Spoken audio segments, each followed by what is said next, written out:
Lycée classique d'Abidjan, il est 7 heures. Ce matin, les candidats de ce centre d'examen affrontent les épreuves orales du brevet d'études du premier cycle BEPC session 2020. Dans ce centre, les forces de l'ordre s'adonnent au contrôle systématique des candidats. Ils sont tenus de présenter leur convocation.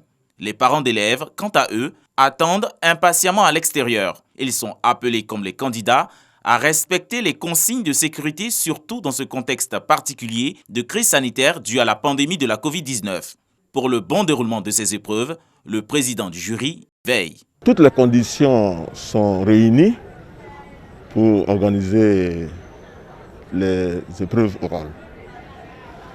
Nous avons mis les candidats en rang dans la discipline, tout en respectant les mesures barrières, et ils sont rentrés un par un.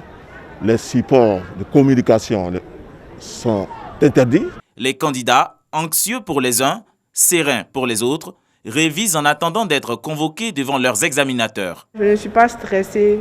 Comme j'ai appris mes leçons, je sens que tout va bien se passer, avec tout ce que les professeurs nous ont appris à l'école. Au lycée moderne de Cocody, c'est le top départ des épreuves orales. Mais avant, ils sont invités à respecter les mesures de distanciation sociale, le lavage des mains au gel hydroalcoolique et le port du masque. Dans les salles de composition, les candidats font déjà le choix de leur sujet. Texte ou image à interpréter dans la langue anglaise, ils restent concentrés. Le texte qui m'a été soumis n'était pas aussi difficile que ça.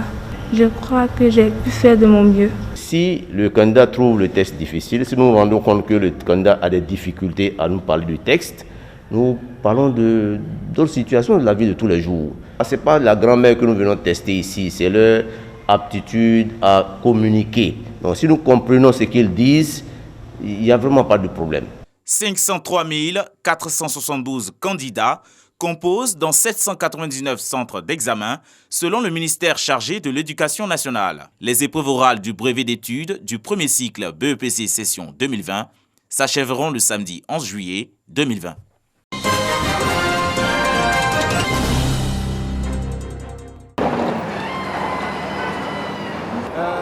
En quoi consiste cette opération concrètement dit ce matin? C'est une opération de libération de l'emprise du côté de Brahma-Côté. Donc le 4e pont, l'une des voies d'accès c'est la bretelle de Brahma-Côté. Donc ce matin, il s'agit de libérer la bretelle de Brahma-Côté. Cette bretelle-là servira à toutes les populations qui viendront du plateau pour pouvoir accéder au 4e pont.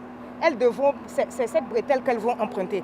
Tous les bâtis, les 16 bâtis qui font objet de libération aujourd'hui, les propriétaires ont été effectivement indemnisés et il y a eu des réunions de sensibilisation pour demander à ces papes de pouvoir libérer l'emprise parce qu'elles ont perçu leur dû. Les machines sont arrivées. Bon, on fait comment? On profite d'enlever, mettre dans nos voisins avant qu'on va avoir solution pour s'arranger. Il y a quelques contentieux. Donc nous sommes en train d'évacuer ces contentieux. Pour cette opération, c'est un montant de 1,7 milliard que l'État a mis à disposition pour pouvoir payer les indemnités d'éviction pour ces papes. Il faut dire que le projet de 4e pont avance très bien. Nous sommes aujourd'hui à 20%.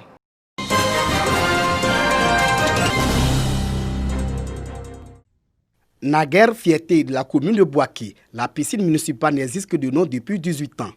Cette infrastructure sportive va connaître des travaux de réhabilitation. Travaux qui s'inscrivent dans le vaste projet de renaissance des infrastructures sportives de la Côte d'Ivoire. Projet qui cadre également avec la politique nationale du sport, dont l'un des axes forts est le renforcement des installations.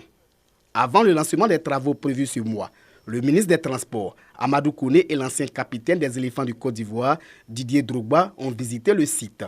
Pour Amadou Kouné, la réhabilitation de ces sites va permettre à Boaké de revivre son passé glorieux. Faire en sorte que la renaissance de Boaké qui a cours ne se fasse pas sans la réhabilitation de la piscine. C'est un important projet pour les populations, les enfants, mais également pour tous ceux qui sont quelque peu nostalgiques de ce que représentait ce site-là pour Boaké et pour l'ensemble de la Côte d'Ivoire.